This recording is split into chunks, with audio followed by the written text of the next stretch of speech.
Agatha Christie foi autora de uma obra vastíssima. Foram mais de 80 romances, mais de 20 peças de teatro e centenas de contos. Ela foi educada de modo primoroso quando criança, tendo diversos tutores particulares. A Dama do Crime também viajou muito desde cedo.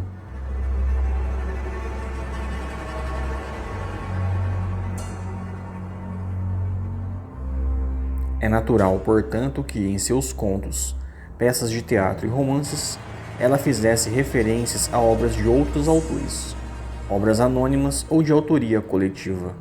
As referências foram muitas. Vamos conhecer por ora apenas algumas.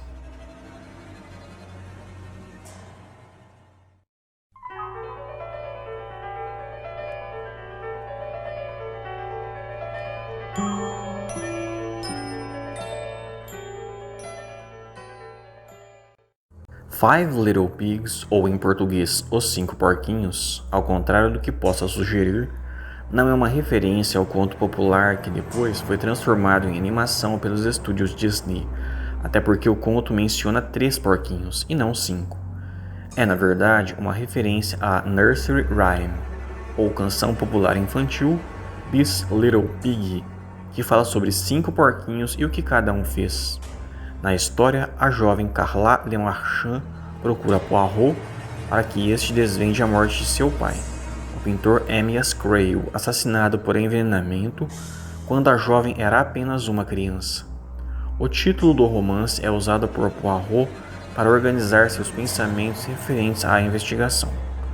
Os 5 porquinhos mencionados no poema correspondem aos 5 suspeitos, e o que cada um fez é usado como título para um capítulo do livro. By the Pricking of My Thumbs foi vertido em português por Um Pressentimento Funesto. O título original do livro é uma fala de uma das personagens da peça Macbeth, do dramaturgo inglês William Shakespeare. A personagem em questão é a segunda das 3 bruxas, e a fala está na primeira cena do 4º ato, quando Macbeth está chegando à choupana das 3 terríveis irmãs. A fala completa é: By the pricking of my thumbs, something wicked this way comes. Open, locked, whoever knocks. Tradução: pela coceira do meu polegar, há um maldito a entrar. Abra a porta, a quem não importa. Nessa peça, o general Macbeth é convencido por sua mulher, Lady Macbeth, a matar Duncan, rei da Escócia, após a mulher do general ser informada pelo marido da profecia das 3 bruxas de que Macbeth se tornaria rei. Em Um Pressentimento Funesto, Tom e Twopence conhecem em um asilo uma velhinha maluca, a senhora Lancaster. Pouco depois, outra velhinha morre envenenada e alguém leva a senhora Lancaster do asilo. Ela desaparece completamente. Twopence decide investigar mais a fundo, decidida a descobrir o que foi feito com a senhora Lancaster. O casal acaba por se envolver em uma trama complexa, o que leva a crer que a senhora Lancaster não era tão maluca assim como parecia. Assim como em Macbeth, a segunda bruxa pressente e avisa que algo maligno está para acontecer, Twopence pressente e avisa de que há algo errado com o desaparecimento da senhora Lancaster. Outra referência de Agatha a seu conterrâneo famoso William Shakespeare é com relação à tragédia Hamlet, do famosíssimo monólogo Ser ou Não Ser, eis a questão. Situada na Dinamarca, conta como o príncipe Hamlet tenta vingar a morte de seu pai, um rei também chamado Hamlet. O monarca foi assassinado pelo próprio irmão, Cláudio. Certa noite, um fantasma aparece para Hamlet. O espectro lhe diz que é o espírito de seu pai morto e revela que Cláudio o matou, despejando veneno em seu ouvido. O fantasma lhe pede que vingue sua morte. O príncipe então monta uma peça, encenando o assassinato do pai, assim como a aparição lhe relatou. O nome da peça, A Ratoeira, o mesmo título da peça de Agatha.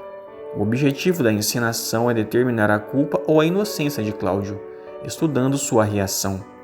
Quando a cena do assassinato é realizada, Cláudio, muito pálido, ergue-se cambaleante, o que Hamlet interpreta como prova de sua culpabilidade.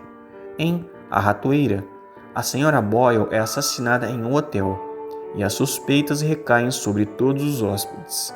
A identidade do assassino é revelada no final, quando um dos personagens, o Sargento Trotter, reúne todos na sala de jantar com o plano de montar uma armadilha, ou melhor, uma ratoeira, para um dos suspeitos, assim como foi montada uma para determinar a inocência ou a culpa de Cláudio, tio usurpador de Hamlet. Em The Labours of Hercules, ou Os Trabalhos de Hércules no Brasil, é óbvia a referência à mitologia grega. Segundo a lenda, como se sabe, o filho de Zeus teve de realizar 12 tarefas ou trabalhos e servir 12 anos a Euristeu, um rei inimigo seu, como penitência por haver matado seus filhos e sua esposa Mégara em um acesso de loucura provocado a mando da deusa Hera, também sua inimiga. Em Os Trabalhos de Hércules, de Agatha Christie, a rainha do crime relaciona cada trabalho do filho de Zeus a um trabalho do seu também Hércules, ou melhor, Hercule Poirot.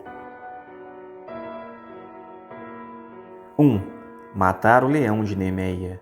Resgatar Shantum, um cachorro pequinês que, guardadas as devidas proporções, é, digamos assim, forte como um leão.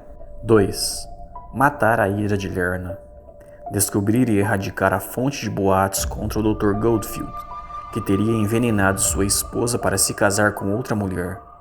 Cada boato eliminado simbolizaria uma cabeça cortada da Hidra. 3. Capturar a corça Sirineia. Caçar uma bailarina russa. Agir como uma corça, por quem o jovem mecânico Ted Williamson está apaixonado. 4. Capturar o javali de Erimanto. Capturar um cruel assassino, agressivo como um javali, que está hospedado no mesmo hotel em que Poirot. 5. Limpar os estábulos do rei Augeas. Impedir o escândalo político que resultaria em uma grande crise, ou melhor, em uma grande sujeira.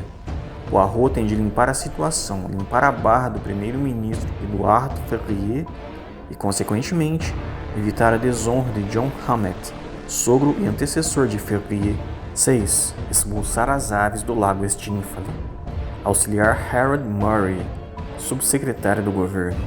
O rapaz é ameaçado por duas perigosas chantagistas, duas aves de rapina, quando ajuda uma mãe e uma filha em uma situação difícil. 7. Capturar o touro de Creta. Desvendar a trama que está comprometendo a felicidade do casal Diana e Hugh Chandler, o qual lembra a Poirot um touro belo e jovem. 8. Capturar as éguas carnívoras de Diomedes. Descobrir quem está colocando em risco a saúde das filhas do Coronel Grant, as éguas de Diomedes. 9. Obter o cinto de Hipólita. Investigar o desaparecimento de uma jovem de 15 anos e o roubo de um quadro valioso chamado O Cinto de Hipólita, do pintor alemão Rubens. 10. Capturar o rebanho de Gerião. Provar que o Dr. Anderson, chefe religioso da seita Rebanho do Pastor, daí a associação com o rebanho, não passa de um grande vigarista. 11. Obter as maçãs de ouro das Hespérides. Encontrar uma taça de ouro que apresenta a imagem bíblica da cobra enrodilhada na macieira, daí a associação com maçãs e com ouro. 12. Capturar Cérbero, o monstruoso cão de 3 cabeças que guarda a entrada do inferno. Poirot tem de investigar o seu único amor, a condessa Vera Rossakoff, dona de um famoso clube noturno chamado Inferno.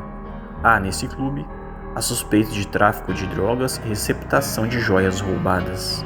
Por fim, 1-2 Buckle My Shoe, que no Brasil recebeu o título Uma Dose Mortal.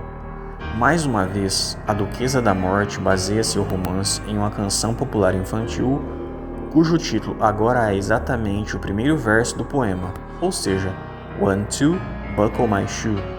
No romance, Poirot investiga a morte do Dr. Murray, um dentista amável e simpático, pois não acredita na versão que a polícia dá para a morte do bom doutor, ou seja, suicídio. Decide, pois, interrogar os colegas, pacientes e amigos do dentista. O detetive acredita que ele foi vítima de um assassinato.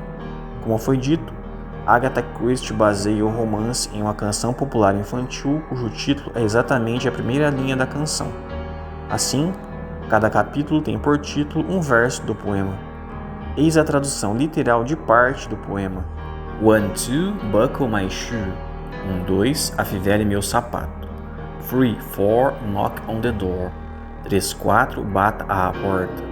5, 6, pick up sticks. 5, 6, pegue os gravetos.